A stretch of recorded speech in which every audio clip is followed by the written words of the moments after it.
उत्तर प्रदेश के वित्त मंत्री सुरेश खन्ना द्वारा उत्तर प्रदेश का दूसरा बजट पेश कर दिया गया है।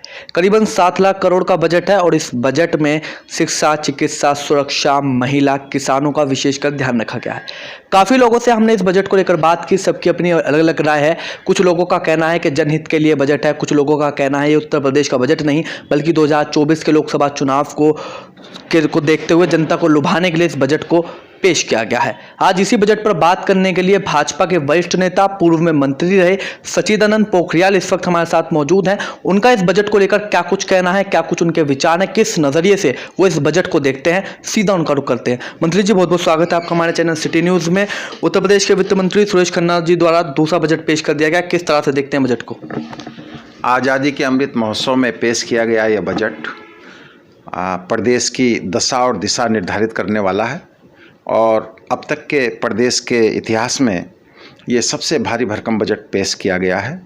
और मैं सरकार का आभार व्यक्त करता हूँ कि उन्होंने जो सर्वव्यापी और सर्वस्पर्शी बजट दिया है, यह केवल एक साल का लेखा जोखा नहीं है। यह बजट पूरे प्रदेश के भावी उत्तर प्रदेश की नींव का आधार है, नींव का पत्थर है।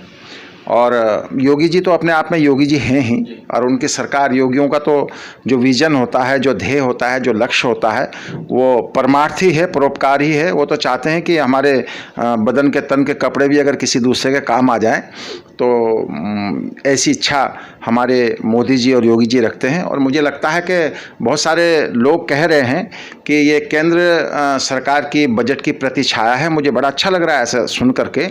विपक्षी लोग कह रहे हैं कि जो है इसमें और कुछ नहीं है, ये तो केंद्र की बजट की प्रतिछाया है। मैं बहुत गौरवान्वित महसूस करता हूँ कि 24-25 करोड़ की जनता का जो माननीय योगी जी के नेतृत्व में इतना जो है विजनरी बजट पेश किया गया है, उसके लिए पूरी सरकार बधाई का पात्र हैं। और हमारे सुरेश खन्ना जी जिस तरह से वहाँ पूरे बजट सत्रकाल चल रहा था और जिस तरह से उन्होंने बजट के काल को बहुत ही मनोरंजक रूप से और एक बिंदास अंदाज में प्रस्तुत किया, बहुत अच्छा लग रहा था। पहली बार मैं जब देख रहा था, उन्होंने अपने शेरो शायरी के माध्यम से भी तमाम आलोचकों का, विपक्षियों को प्रत्युत्तर दिया बहुत कम शब्दों में। बहुत ही अनुभवी हमारे वित्त मंत्री जी हैं और मुझे लगता है कि युवाओं के भीतर जो कौशल विकास करने की क्षमता इस बजट में है, उनके लिए रोजगार की संभावनाएं इस बजट में हैं। और आज के मुझे लगता है कि जो परंपरावादी बजट पेश हुआ करते थे, जो एक परिपाटी थी बजट पेश करने की, उससे हट करके ये नई दुनिया का बजट है, नए विजन का बजट है और नई संभावनाओं का बजट है। इसमें आप नारी शक्ति को लें तो नारी शक्ति के आत्मनिर्भर बनाने के लिए, मातृशक्ति को स्वावलंबी बनाने के लिए, उनके लिए अपार संभावनाएं इसमें हैं। और विद्यार्थियों के लिए अपार संभावनाएं, किसानों के हितों की ये बजट रक्षा करता है। और जिस तरह से इंफ्रास्ट्रक्चर को लेकर के बजट बनाया गया है, मुझे लगता है कि आने वाले समय में माननीय योगी जी के कुशल नेतृत्व में जिस तरह से बिजनेस समिट करवा करके और 33 लाख करोड़ रुपए का निवेश होने की यहाँ संभावना है। यहाँ आमंत्रण आ चुके हैं, देश और दुनिया के लोग उत्तर प्रदेश में निवेश करना चाहते हैं। तो ये एक साधारण काम नहीं है, इसके लिए पहले भूमि और पटल तैयार किया जाता है। और मुझे लगता है कि उत्तर प्रदेश में आज की जो कानून व्यवस्था है, आज जो लॉ एंड ऑर्डर है और जिस तरह से प्रदेश की जनता ने सरकार के प्रति विश्वास जताया है, उसको लेकर के, क्योंकि यहाँ आज स्थिरता है और यहाँ दिखाई दे रहा है कि भविष्य में जो लोग यहाँ निवेश करेंगे उनका निवेश सुरक्षित रहने वाला है। एक सुरक्षा की भावना उद्यमियों के अंदर आई है। तो ये हमारे उत्तर प्रदेश के लिए एक बहुत बड़ा मील का पत्थर है ये बजट, और आने वाले प्रदेश के विकास में ये बजट बहुत महत्वपूर्ण भूमिका निभाने वाला है। और मुझे लगता है कि इतना माइक्रो, सूक्ष्म से सूक्ष्म बिंदुओं को लेकर के ये बजट बनाया गया है। जब मैं सुन रहा था तो मुझे लग रहा था कि कोई क्षेत्र ऐसा छूटा नहीं है कि जिस क्षेत्र में काम करने की सरकार ने जो है अपना विजन ना रखा हो, कोई भी क्षेत्र ऐसा अछूता नहीं है। इंफ्रास्ट्रक्चर को लेकर के देखिए, चिकित्सा जगत को लेकर के देखिए, और सबसे बड़ी बात, पहली बार आपने राजनीतिक बजट देखे होंगे, आपने सामाजिक बजट देखे होंगे, आर्थिक बजट देखे होंगे, लेकिन पहली बार आपको देखने को मिला होगा कि सांस्कृतिक बजट, जो संस्कृति हमारी पहचान है, उसको कितनी निर्भीकता के साथ इस बजट में योगी सरकार ने महत्व दिया है। हमारे जो धार्मिक स्थल हैं उनका पुनरुद्धार होना, उनका नवीनीकरण होना और अपनी अस्मिता को और अपनी संस्कृति को बचाए रखना कितना ज़रूरी है आने वाले भविष्य के लिए। हमारी जो भारत के सनातन संस्कृति है उसको भी बड़े निर्भीकता से योगी जी के बजट में हमें दिखाई देता है। किसानों का आपने बीच में जिक्र किया, उद्यमियों का आपने बीच में जिक्र किया। किसानों की अगर हम बात करें तो किसान आए दिन जिला मुख्यालय पर आकर जिलाधिकारी के माध्यम से मुख्यमंत्री योगी आदित्यनाथ को ज्ञापन सौंपने केवल इसलिए क्योंकि उनके गन्ने का जो मूल्य अभी तक घोषित नहीं किया गया। व्यापारियों की बात आपने की, व्यापारी आए दिन इतना परेशान है कि जिस तरह से जीएसटी भी बीच में जीएसटी चलाई गई तो व्यापारी अपनी दुकान छोड़ के भागने लगे।